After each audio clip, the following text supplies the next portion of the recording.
ॐ अथ हरितालिका व्रतकथा मन्दारमाला कुलितालकायै कपालमालाङ्कृतशेखराय दिव्याम्बरायै च दिगम्बराय नमः शिवायै च नमः शिवाय। कैलासशिखरे रम्ये गौरी पृच्छति शङ्करं गुह्याद् गुह्यतरं गुह्यं कथयस्व महेश्वर। सर्वेषां सर्वधर्माणाम् अल्पायासं महत्फलम्। प्रसन्नोऽसि मया नाथ तथ्यं ब्रूहि ममाग्रतः। केन त्वं हि मया प्राप्तः तपोदानव्रतादिना अनादिमध्य निधनो भर्ता चैव जगत्प्रभो। ईश्वर उवाच शृणु देवी प्रवक्ष्यामि तवाग्रे व्रत अनुत्तमम्। यद्गोप्यं मम सर्वस्वं कथयामि तव प्रिये।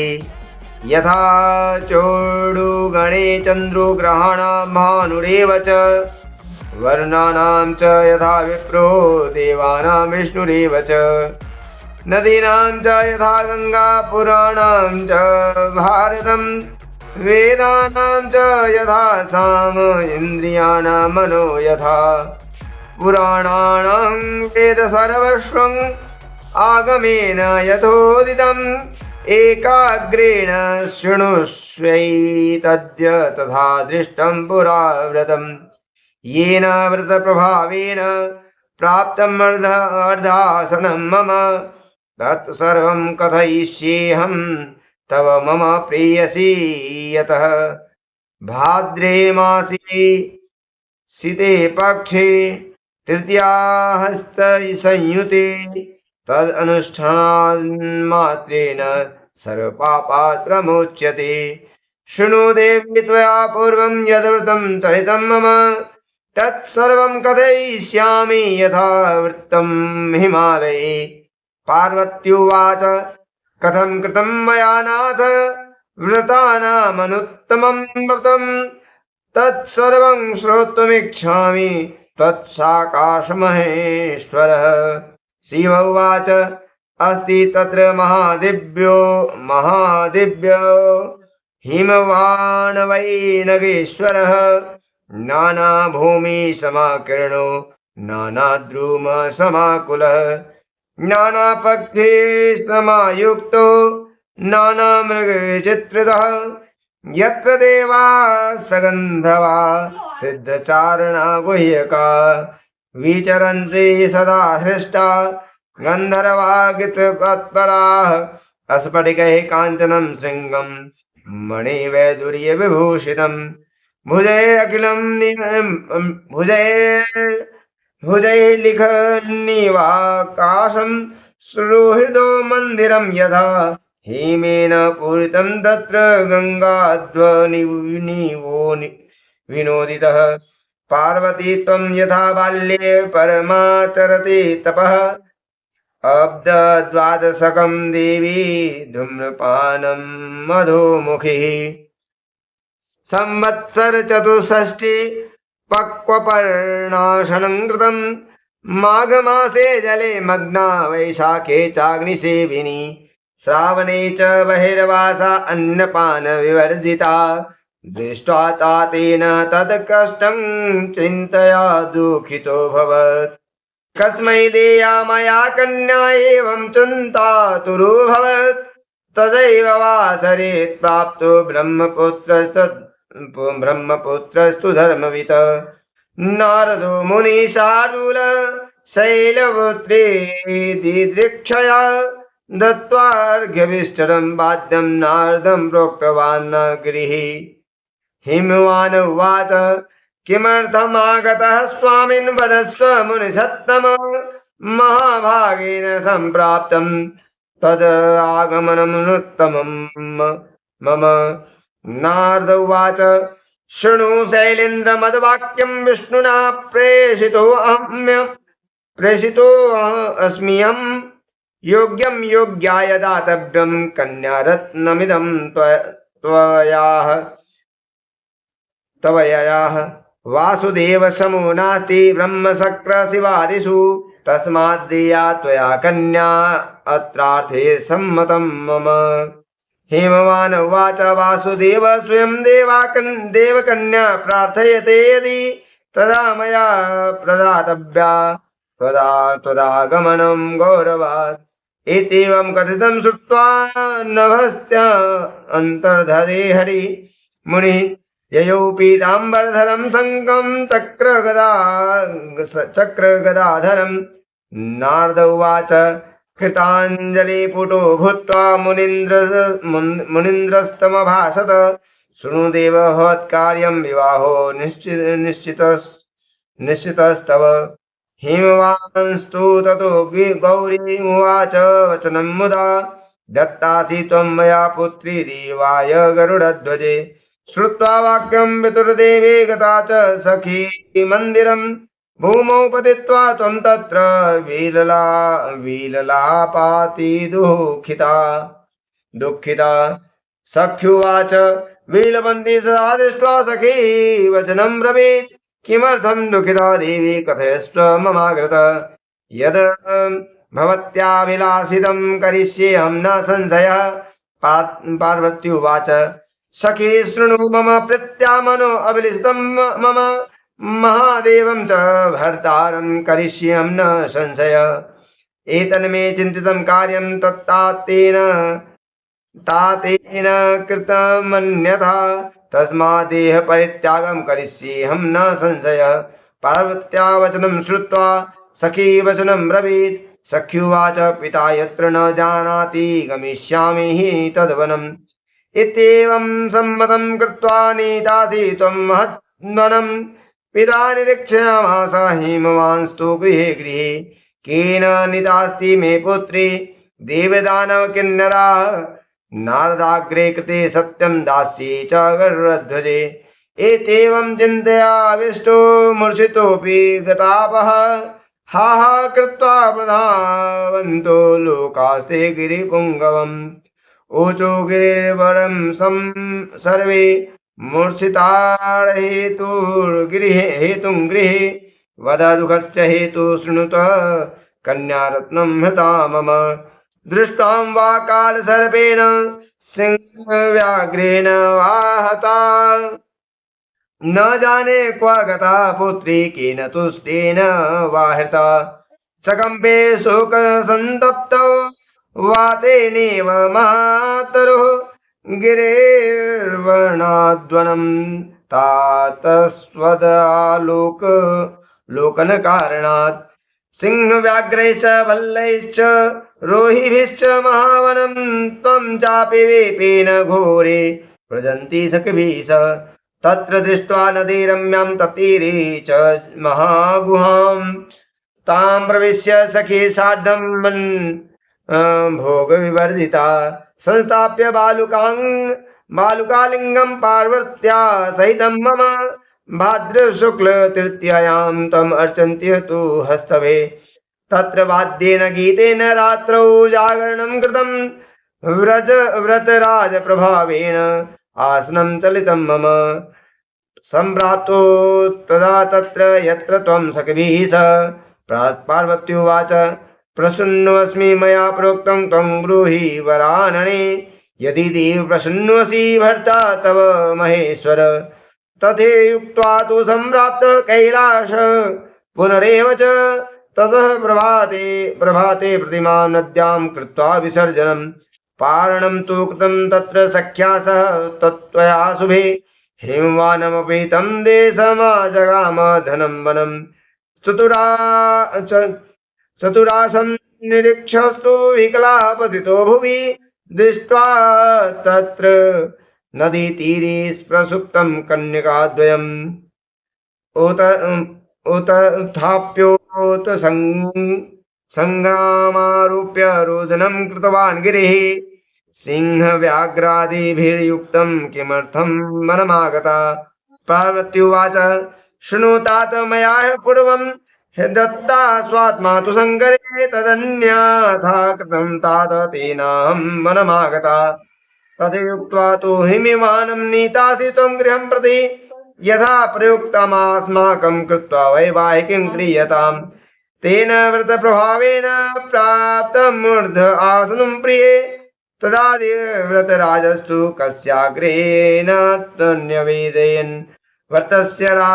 व्रतराजस्य नामेदं शृणु देवी यथा भवेत् अलिभिर्हरितां यस्मात् तस्मात् सा हरितालिका पार्वत्युवाच नामेदं कथनं नाथ विधिं वद मम प्रभो किं पुण्यं किं फलं चास्य केन वा क्रियते व्रतम् ईश्वरोवाच शृणु देवी विधिं वक्षे नारायणां व्रतम् अनुत्तमं कर्तव्यं तु प्रयत्नेन यदि सौभाग्यम् इच्छति तोरणादि प्रकर्तव्यं कदलीस्तम्भमण्डितम् आच्छाद्य पटवस्त्रेण नानावर्णविचित्रितं चन्दनादि सुगन्धेन लेपयेत् गृहमण्डपम् शङ्खभेरी मृदङ्गाश्च वादयेत् बहुभिर्जनैः नानामङ्गलसञ्चारैः कर्तव्यं मम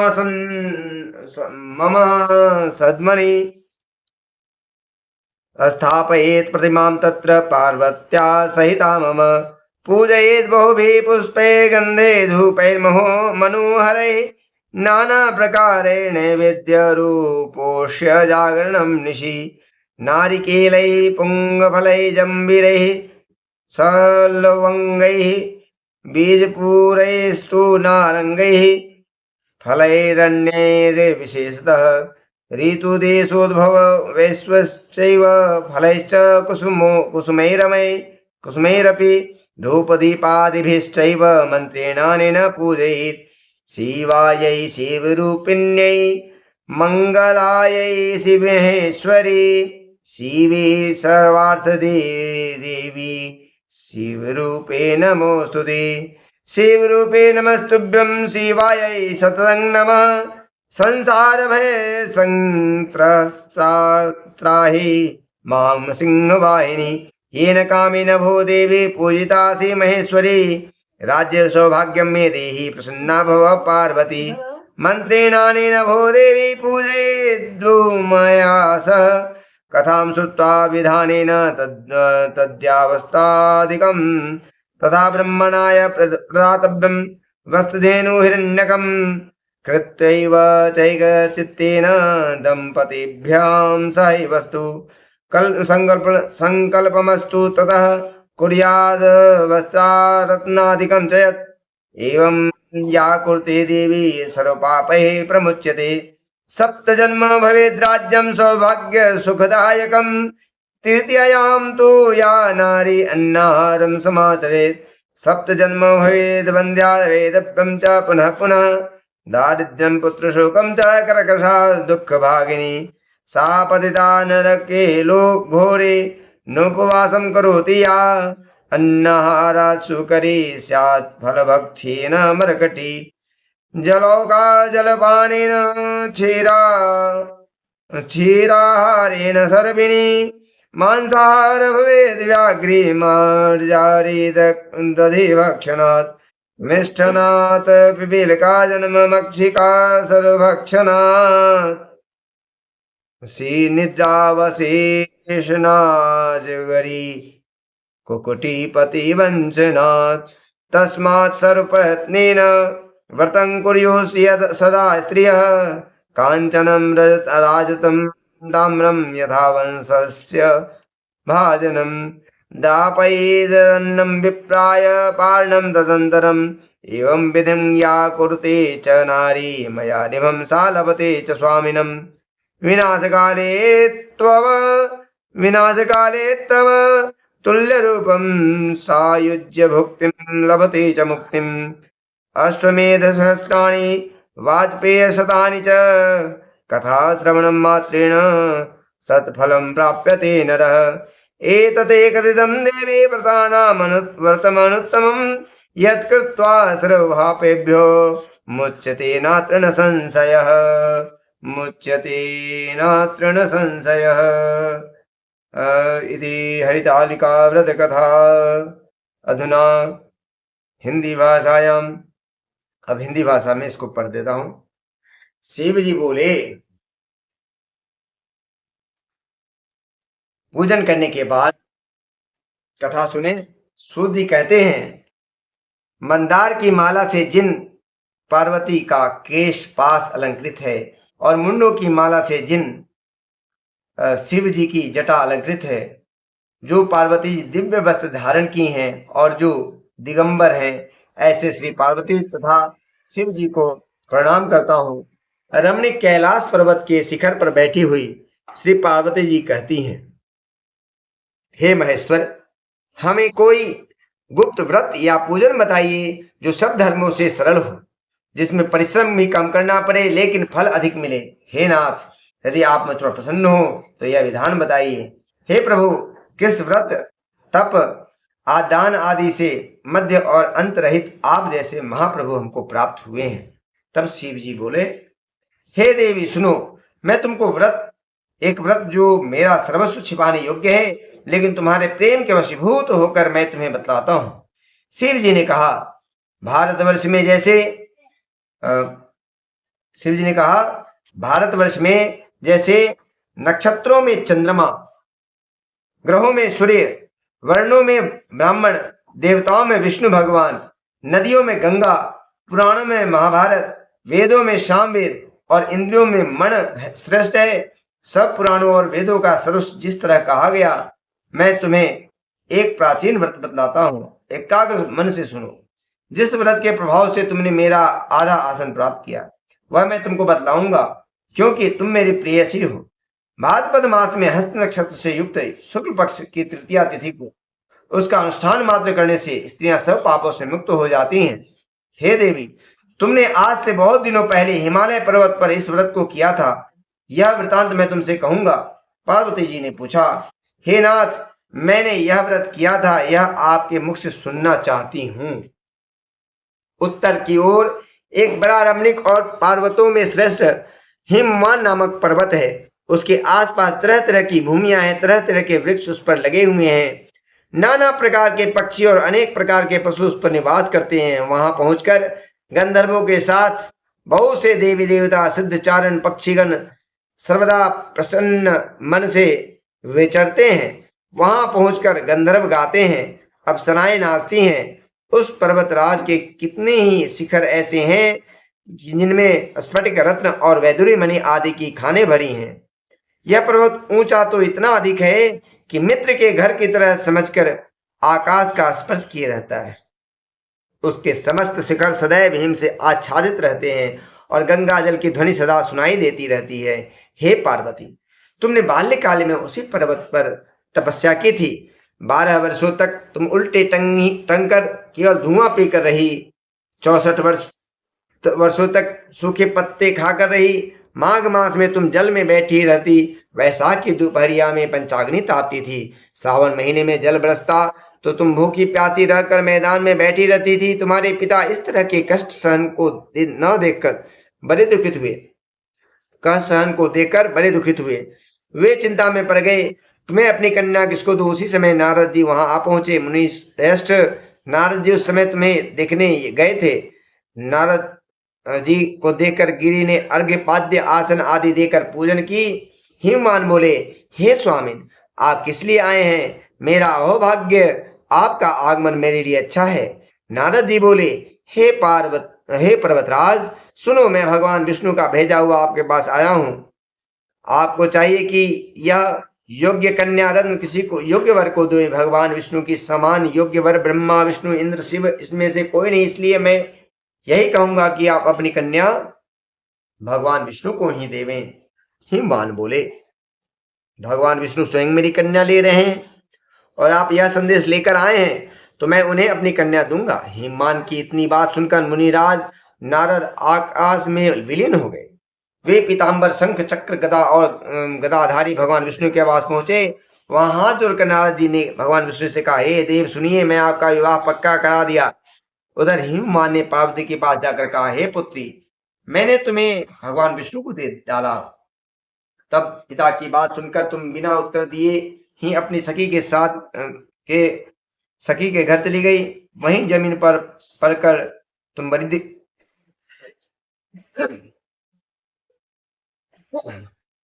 दुखी होती हुई विलाप करने लगी। तुमको इस प्रकार विलाप करती हुई देखकर सखी बोली, तुम इतने दुखी क्यों हो? इसका कारण बताओ। तुम्हारी जो कुछ इच्छा होगी मैं यथाशक्ति उसको पूरा करने की चेष्टा करूंगी, इसमें कोई संशय नहीं है। पार्वती बोली, जो कुछ भी अभिलाषा है उसे तुम प्रेम पूर्वक सुनो। मैं एकमात्र शिव जी को अपना पति बनाना चाहती हूँ, इसमें कुछ भी संशय नहीं है। मेरे इस विचार को पिताजी ने ठुकरा दिया। इससे मैं अपने शरीर को त्याग दूंगी। पार्वती जी इस बात को सुनकर सखियों ने कहा पार्वती की इस बात को सुनकर सखियों ने कहा, शरीर का त्याग ना करो, चलो किसी ऐसे वन को चले जहां पिता को पता न लगे।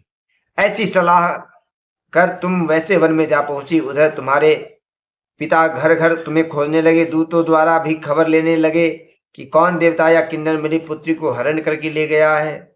उन्होंने मन ही मन कहा, मैं नारद जी के आगे प्रतिज्ञा कर चुका हूं कि अपनी पुत्री भगवान विष्णु को दूंगा। ऐसा सोचते सोचते हिमान मूर्छित हो गए। गिरिराज को मूर्छित देख सब लोग हाहाकार करते दौड़ पड़े। जब होश आया तो सब पूछने लगे कि हे गिरिराज, आप अपनी मूर्छा का कारण बताइए। हिमवान ने कहा, आप लोग मेरे दुख का कारण सुने, न मालूम कौन मेरी कन्या को हरण करके ले गया। ऐसा नहीं हुआ तो उसे किसी काले सांप ने काट लिया या सिंह खा गए। हाय हाय, मेरी बेटी कहाँ गई? किसी दुष्ट ने मेरी पुत्री को मार डाला। ऐसा कह वे वायु के झोंके से कांपते वृक्ष के समान कांपने लगे। इसके बाद हिमवान तुम्हें वन वन खोजने लगे। वह वन भी सिंह, भालू, हिंसक जंतुओं से भरा भयानक हो रहा था। तुम भी अपनी सखियों के साथ उस भयानक वन में चलती एक ऐसी जगह जा पहुंची जहां एक नदी बह रही थी। उसमें रमणीक तट पर एक बड़ी सी कंदरा थी। तुमने उसी कंदरा में आश्रम बना लिया और मेरी एक बालुकामयी प्रतिमा बनाकर अपनी सखियों के साथ निराहार रहकर मेरी आराधना करने लगी। जब भाद्रपद शुक्ल पक्ष की हंसयुक्त तृतीया तिथि प्राप्त हुई तब तुमने विधिवत पूजन किया और रात भर जाकर गीत वाद्य आदि से मुझे प्रसन्न करने में बिताया। उस व्रत राज के प्रभाव से मेरा आसन डगमगा उठा, जिससे मैं तत्काल उस स्थान पर जा पहुंचा जहां पर तुम अपनी सखियों के साथ रहती थी। वहां पहुंचकर मैंने तुमसे कहा कि मैं तुम पर प्रसन्न हूँ, बोलो क्या चाहती हो? तुमने कहा, मेरे देवता, यदि आप मुझे ऊपर प्रसन्न हैं तो मेरे पति बने। मेरे तथास्तु कहकर कैलाश पर्वत पर वापस आने पर तुमने वह प्रतिमा नदी में प्रवाहित कर दी। सखियों के साथ उस महाव्रत का पालन किया। हिमवान भी तब तक उस वन में तुम्हें खोजते हुए आ पहुंचे। चारों दिशाओं में तुम्हारी खोज करते करते वे व्याकुल हो चुके थे। इसलिए तुम्हारे आश्रम में पहुंचते ही वे गिर पड़े। थोड़ी देर बाद उन्होंने नदी के तट पर दो कन्याओं को सोते हुए देखा। देखते ही उन्होंने तुम्हें छाती से लगा लिया, विलक कर रोने लगे। फिर पूछा, पुत्री, तुम सिंह, व्याघ्र आदि जंतुओं से भरे इस वन में क्यों आ पहुंची? पार्वती जी ने उत्तर दिया, हे पिताजी, मैंने पहले ही अपने आप को शिव जी के हाथों सौंप दिया था। आपने मेरी बात टाल दी, इससे मैं यहाँ चली आई। हिमवान ने सांत्वना दी कि हे पुत्री, मैं तुम्हारी इच्छा के विरुद्ध कुछ भी ना करूंगा। वे तुम्हें अपने साथ लेकर घर आए और मेरे साथ तुम्हारा विवाह करा दिया। इसी से तुमने मेरा आर्धासन पाया है। तब से आज तक किसी के सामने मुझे यह व्रत प्रकट करने का अवसर प्राप्त नहीं हुआ। हे देवी, मैं यह बात बताता हूँ कि इस व्रत का हरितालिका नाम व्रत क्यों पड़ा। तुमको सखियां हर कर ले गई थी, इसलिए इसका नाम हरितालिका व्रत पड़ा। पार्वती जी ने कहा, हे प्रभु, आपने नाम तो बताया, अब इसकी विधि भी बताइए। इसका क्या पुण्य है, क्या फल है और यह व्रत कौन करे? शिव जी पार्वती जी से कहते हैं, हे देवी, मैंने समस्त स्त्री जाति की भलाई के लिए यह उत्तम व्रत बतलाया है। जो स्त्री अपने सौभाग्य की रक्षा करना चाहती है वह यत्नपूर्वक इस व्रत को करे। केले के खंभे आदि से सुशोभित एक सुंदर मंडप बनावे उसमें रंग बिरंगे रेशमी कपड़े से चंदोवा लगाकर चंदन आदि सुगंधित द्रव्यों से वह मंडप लिपवावे। फिर शंख भेरी मृदंग आदि बजाते हुए बहुत से लोग एकत्र होकर तरह तरह के मंगलाचार करते हुए उस मंडप में पार्वती तथा शिव की प्रतिमा स्थापित करे। उस रोज दिन भर उपवास कर बहुत से सुगंधित फूल, सुगंध और मनोहर धूप, नाना प्रकार के नैवेद्य आदि एकत्र कर मेरी पूजा करे और रात भर जागरण करे। ऊपर जो वस्तुएं गिराई गई उनके अतिरिक्त नारियल, सुपारी, जंबीरी, नींबू, लौंग, अनार, नारंगी आदि जो फल प्राप्त हो सके उन्हें इकट्ठा कर ले। उस ऋतु में जो फल तथा फूल मिल सके विशेष रूप से रखें। इसके बाद दीप आदि से पूजन कर प्रार्थना करें। शिवे शिव रूपे नमस्तुभ्यं नमस्तुभ्यं नमस्तुभ्यं। शिवायै शिवरूपिण्यै मंगलायै महेश्वरी। शिवे सर्वार्थदे देवी शिवरूपे नमोस्तुते। शिवरूपे नमस्तुभ्यं शिवायै सततं नमः। नमस्ते जगत नमस्ते ब्रह्मरूपिण्यै नमस्ते ब्रह्मरूपिण्यै जगद्धात्रै नमो नमः। जगद्धात्रै नमो नमः। इस प्रकार से प्रार्थना करें। हे शिवे शिव रूपिणी, हे मंगले सब अर्थों को देने वाली, हे देवी, हे शिव रूपे आपको नमस्कार है। हे शिव रूपे आपको सदा के लिए नमस्कार है। हे ब्रह्म रूपिणी आपको नमस्कार है। हे जगद्धात्री आपको नमस्कार है। हे सिंहवाहिनी संसार के भय से भयभीत मुझ दिन की रक्षा करें। इस कामना की पूर्ति के लिए मैंने आपकी पूजा की है। हे पार्वती मुझे राज्य और सौभाग्य दें, मुझ पर प्रसन्न होवे। इन्हीं मंत्रों से पार्वती तथा शिव जी की पूजा करें। तदंतर विधि पूर्वक कथा सुने, ब्राह्मण को वस्त्र को सुवर्ण आदि देवे। इस तरह एक चित्त होकर स्त्री पुरुष दोनों एक साथ पूजन करें। फिर वस्त्र आदि जो कुछ हो उसका संकल्प करें। हे देवी, जो स्त्री इस प्रकार पूजन करती है वह सब पापों से छूट जाती है। उसे 7 जन्म तक सुख तथा सौभाग्य प्राप्त होता है। जो स्त्री तृतीया तिथि का व्रत न कर भक्षण करती है वो 7 जन्म तक बंध्या रहती है। उसको विधवा बार बार विधवा होना पड़ता है। वह सदा दरिद्र, दुख, पुत्र शोक से शोकाकुल स्वभाव की लड़ाकी सदा दुख भोगने वाली होती है। और उपवास न करने वाली स्त्री अंत में घोर नरक में जाती है। मांसाहार करने से बाघिन, दही खाने से बिल्ली, मिठाई खाने से चींटी और कुछ खाने से मक्खी होती है। तीज को अन्न खाने से सुकरी, फल खाने से बंदरिया, पानी पीने से जोग, दूध पीने से सांपनी और उस रोज सोने से अजगरी और पति को धोखा देने से मुर्गी होती है। इसलिए सभी स्त्रियां व्रत अवश्य करें। दूसरे दिन सुवर्ण, चांदी, तांबा अथवा बांस के पात्र में अन्न भरकर ब्राह्मण को दान दे और पारण करे। जो स्त्री इस प्रकार व्रत करती है वह मेरे समान पति पाती है और जब मरने लगती है तो तुम्हारे समान उसका रूप हो जाता है। उसे सब प्रकार के सांसारिक भोग, सायुज्य, मुक्ति मिल जाती है। इस हरितालिका की व्रत कथा मात्र सुन लेने से प्राणी को 1000 अश्वमेध और सैकड़ों वाजपेयी यज्ञ करने का फल प्राप्त होता है। हे देवी, मैंने यह सब व्रतों में उत्तम व्रत बतलाया जिसके करने से प्राणी सब पापों से छूट जाता है। इसमें कुछ भी संशय नहीं है। इति हरितालिका व्रत कथा। प्रेम से बोली शंकर भगवान की जय, पार्वती माता की जय, सभी आवाहित देवी देवताओं की जय।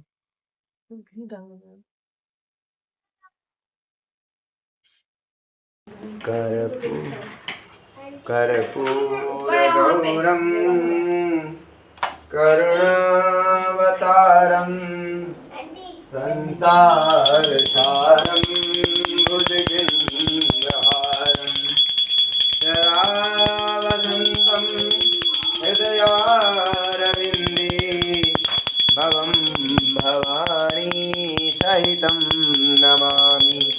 कर्पूरगौरं करुणावतारं संसारसारं भुजगेन्द्रहारं सदा वसन्तं हृदयारविन्दे भवं भवानी सहितं नमामि। ओम जय पार्वती माता मैया, जय पार्वती माता। ब्रह्म सनातन देवी, ब्रह्म सनातन देवी, शुभ फल की दाता। ओम जय पार्वती माता। आदि कुल पद्म निवासिनी, निज सेवक त्राता मैया, निज सेवक त्राता। जगजीवन जगदम्बा, जगजीवन जगदम्बा, हरिहर गुण गाता। ओम जय पार्वती माता। सिंहवाहन सारे लुकर रहे साथा मैया, लुकर रहे साथा। देव वधू जहाँ गावत, देव वधू जहाँ गावत, नृत्य करत तथा। ओम जय पार्वती माता। सतयुग रूपशील अति सुंदर, नाम सती माँ का मैया, नाम सती माँ का। हेमांचल घर जनमी, हेमांचल घर जनमी, सखियन संग राता। ओम जय पार्वती माता। शुंभ निशुंभ विरार, हेमाचल साता मैया, हेमांचल साता। सहस भुजा धनुधर के, सहस भुजा धनुधर के, लियो हाथा। ओम जय पार्वती माता। श्री रूप तुम्ही जननी, शिव संग रंग राता मैया, शिव संग रंग राता। नंदी भृंगी दीन वही जो, परयो मद माता। ओम जय पार्वती माता। देवी अरज करत हम, मन चित कुंगलाता मैया, मन चित कुंगलाता। गावत दे दे तारी, गावत दे दे तारी, मन में रंग छाता। ओम जय पार्वती माता। श्री परताप आरती मैया की, जो मन से गाता मैया, जो मन से गाता।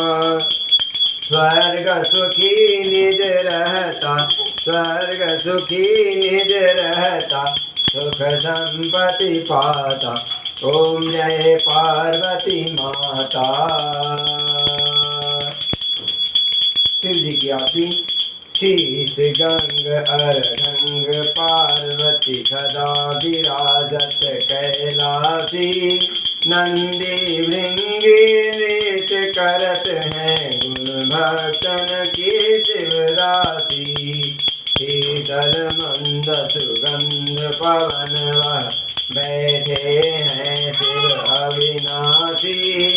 करत शीतल मंद सुगंध पवन वह, बैठे हैं शिव अविनाशी। करत गान गंधर्व सप्त राग रागनी मधुरासी। राग रागनी मधुरासी।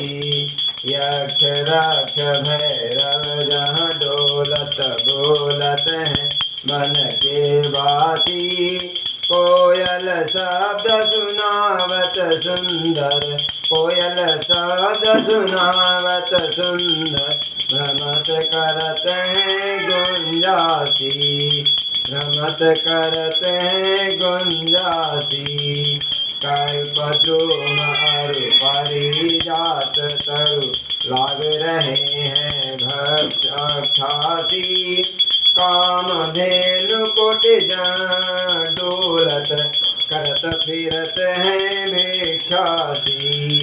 सूर्यकांत सम पर्वत शोभित चंद्रकांत सम हिमराशि छहो तो ऋतु नित फलत रहत हैं छहो तो ऋतु नित फलत रहत हैं पुष्प चढ़त हैं वर्षासी देवी मुनि जन विहीर परत है निगम रहत जो नित गासी ब्रह्मा विष्णु जको ध्यान धरत है कछु शिव हमको परमासी कछु शिव हमको परमासी रिद्धि सिद्धि के राधा संकट सदा आनंदित सुख राशि रिद्धि सिद्धि के दाता संकट सदा आनंदित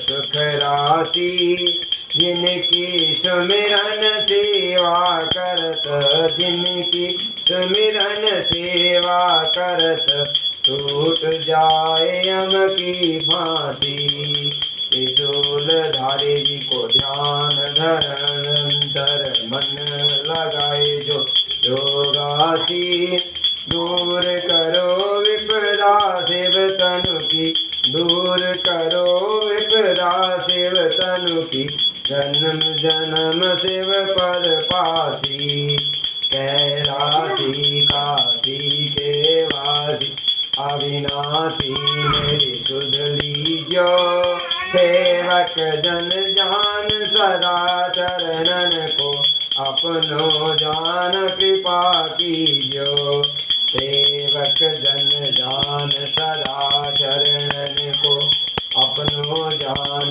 कृपा कीजो तुम तो प्रभु जी सदा दया में तुम तो प्रभु जी सदा दया में अवगुण मेरे सब ढकियो सब अपराध क्षमा कर शंकर किंकर की विनती सुनियो सब अपराध क्षमा कर शंकर सब अपराध क्षमा कर शंकर किंकर की विनती सुनियो शेष गंगार धंग पार्वती सदा विराजत कैलासी नंदी भृंगे नृत्य करत हैं नंदी भृंगे नृत्य करत हैं गुण भक्तन शिव की दासी गुण भक्तन शिव की दासी प्रेम से बोली शंकर भगवान की जय पार्वती माता की जय सभी आवाहित देवी देवताओं की जय सब संतन की जय सब भक्तन की जय गौ माता की जय कुल देवता की जय ग्राम देवता की जय स्थान देवता की जय वास्तु देवता की जय नीचे रखिए ओम द्यौः शान्तिरन्तरिक्षं शान्तिः पृथिवी शान्तिरापः शान्तिरोषधयः शान्तिर्वनस्पतयः शान्तिर्विश्वे देवाः शान्तिर्ब्रह्म शान्तिः सर्वं शान्ति शान्तिरेव शान्तिः श्यामा शान्तिरेधि ओम यतो यतः समेस्य ततो नो भयङ्करो सन्नः कुरु प्रजाभ्यः वैण्यपशुभ्यः शान्तिर्भवतु सर्वाणि शान्तिर्भवतु ओम चंद्रमा मनसो जात सूर्यो अजायत श्रोताद्वायुश्च प्राणश्च मुखादग्निर्जायत ओम पदक्षिपं समर्पयामि आर्तिक्यं समर्पयामि आरती दिखा दें सभी जगह।